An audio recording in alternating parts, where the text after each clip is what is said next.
Welcome back to my channel, Book Buddies. Today we are doing our July wrap up. Yes, it's already August. I can't believe it. I actually did not read that many books this month. I only read 7 books, but I did get a lot more writing done this month, so I'm happy with that.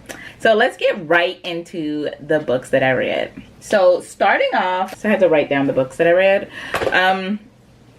Again, as you guys know, no particular order, just the order I remembered them. I feel like I need to start keeping better tracks of the books that I read, like after I read them. But that's neither here nor there. So the first book I read was Fitness Junkie, and that was about a woman who is a CEO of a fashion company, and she is seen eating a cronut or something like that, like some kind of mixed bakery treat, and she had gained a few pounds. So her business partner told her that in order to keep her share in the business and not get fired, she needed to lose some weight. So she went on like this 3-month fitness thing, trying all these different fad diets and stuff, and really just finding herself. I like that book very much. It was modern day. It was all the fads that I see on TV. I don't know. I don't live in California, but it seems like the ones that I see on TV. So kind of realistic. I really liked the book. It was inspiring, honestly. I think so. And just watching somebody do stuff that I would do was entertaining. So that book I'm going to give a 3.5. 3.5? I kind of want to give it a 4. No, I'm going to give it a 3.5. It was really good though.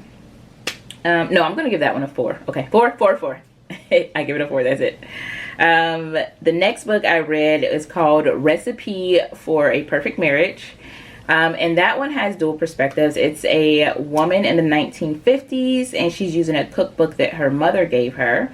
And then it's a woman in the 2018, and she's using the same cookbook that she found as she moved into the woman's house.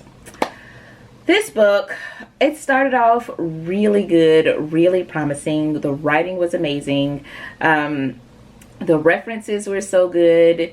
I didn't like the ending of the book, honestly, so I'm just going to give this book a 3. Yeah, I'm going to give it a 3. I still enjoyed reading it, but it's about a woman in the 1950s, and she is dealing with an abusive husband, and she's still not playing the victim. She's like biding her time, very classy, very poised. And then the woman in 2018 is not a victim, but is playing a victim. So she's a victim of her own stupidity. And she's like she's looking at this cookbook and reading these letters that this woman in the 1950s had wrote to her mom. And really, the woman in 2018, she lied about everything to her husband. And I'm like, this is such a toxic relationship, but she was the problem, and she didn't see that. Like, even all the way through to the end of the book, she never saw it, and that's what bothers me about the book. Like, there was no character development on her behalf. So 3. It's a good read still. I do suggest that you read it. And then I read Famous Last Words. This is about a woman and her, well, mostly a woman. Okay, so this is about a woman who has just had a baby, and her husband kills these people in this warehouse hostage situation, and then he goes on the run for years, and this detective is trying to find out what happened, and the wife is trying to find out why it happened. I give that book a 4. It was really well written, really good.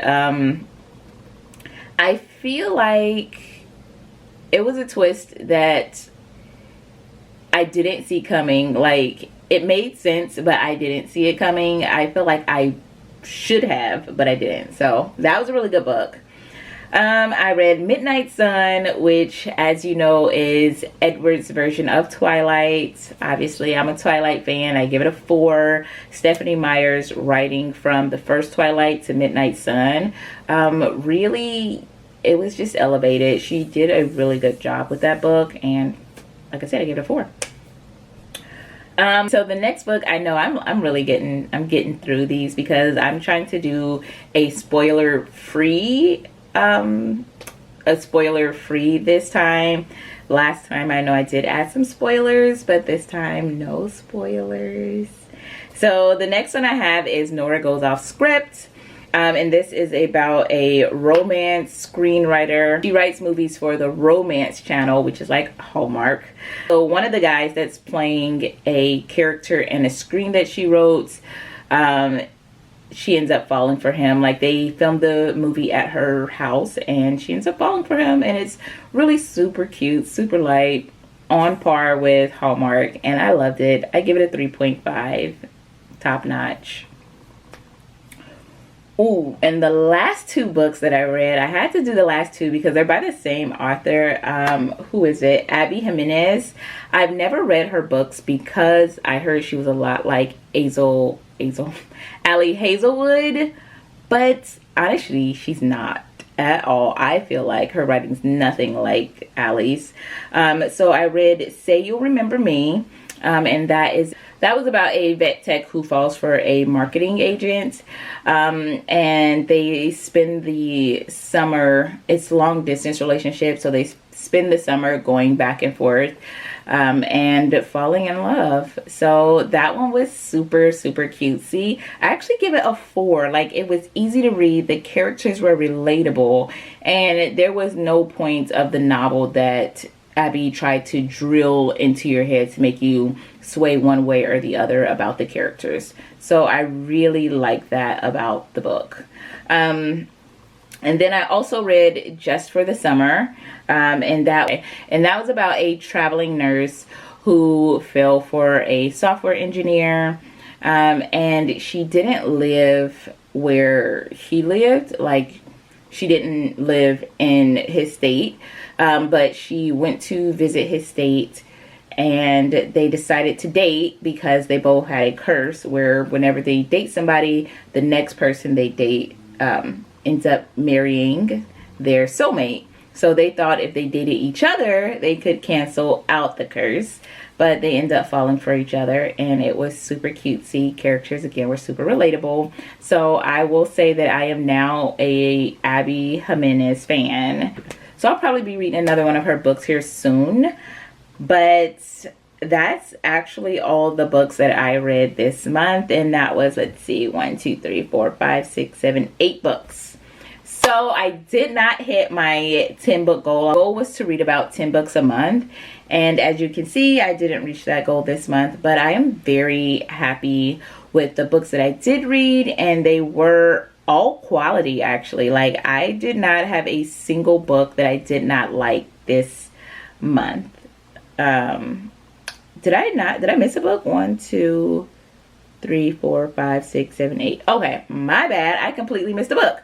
So I also read The Perfect Divorce. If you watched my video last month, you saw that I read The Perfect Marriage. I gave that a 3. I was not a fan. But The Perfect Divorce seems like retribution of some sort, or I thought it was going to be. It was not. And I give this one a 2.5. I just was not a fan of the book. It was super predictable. However, the writing was good, so no complaints there, but the story was just lacking for me personally.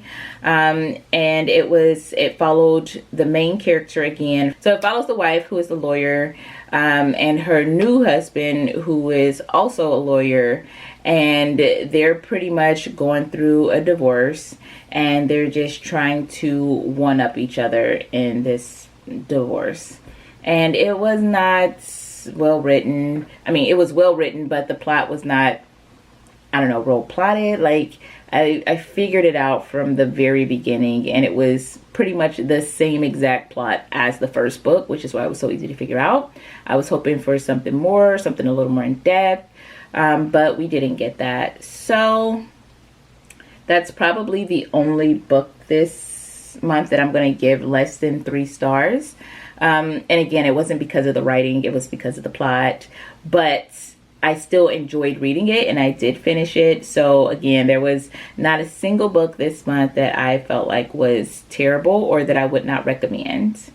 It was a very good, solid reading month, and I'm happy with the way things turned out. If you like videos like this, make sure to subscribe and see more of my reading and writing videos, and I'll see you guys in another video. Bye.